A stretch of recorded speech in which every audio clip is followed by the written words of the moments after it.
parlamentari que veuran que és lleugerament diferent a l'anterior. Aquí veuen aquests cubs que representen els escons, les butaques on seuen els diputats, i serà el Parlament amb el qual es familiaritzaran al llarg de la nit, perquè és el de vot-escrutatge. Ja veuen, pràcticament el 4% escrutat. I hi ha alguns canvis que hem de comentar. D'entrada, la victòria de Convergència i Unió, però ens situem amb aquests 59 escons. Estaríem per sota d'aquella majoria folgada que deia Josep Cuní, que havia reclamat Artur Mas al llarg de la campanya electoral, però vaja, insistim, estem al 4% escrutat.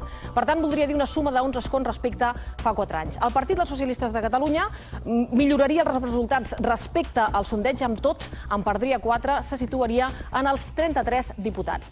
El Partit Popular de Catalunya milloraria també respecte al que vèiem abans, se situaria amb 18 representants, en sumaria 4, i estaríem superant, si això es confirmés, els millors resultats que la formació hauria tret a Catalunya. Atenció també a un altre dels canvis. Iniciativa per Catalunya passaria a ser la quarta força, amb 9 representants, en perdria 3 respecte a fa 4 anys, i veuen la caiguda d'Esquerra Republicana, que passaria a ser cinquena força a la cambra catalana amb aquesta pèrdua de 12 escons. Seria, sens dubte, la força del tripartit que més càstig hauria patit a les urnes. Insistim que són dades segons el 4% escrutat.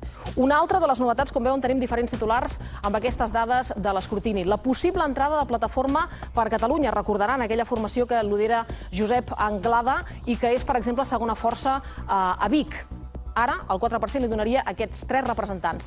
Ciutadans, que es mantindria al Parlament amb aquests 3 escons, que són els mateixos que va aconseguir ara fa 4 anys, i Solidaritat Catalana, la formació de Joan Laporta, si estàvem abans amb una forquilla de 3-4, baixaria en principi a un representant. Són algunes de les dades que tenim amb aquest 4% escrutat, però, insistim, hem de prendre totes les precaucions, Joan Carles. Unes dades molt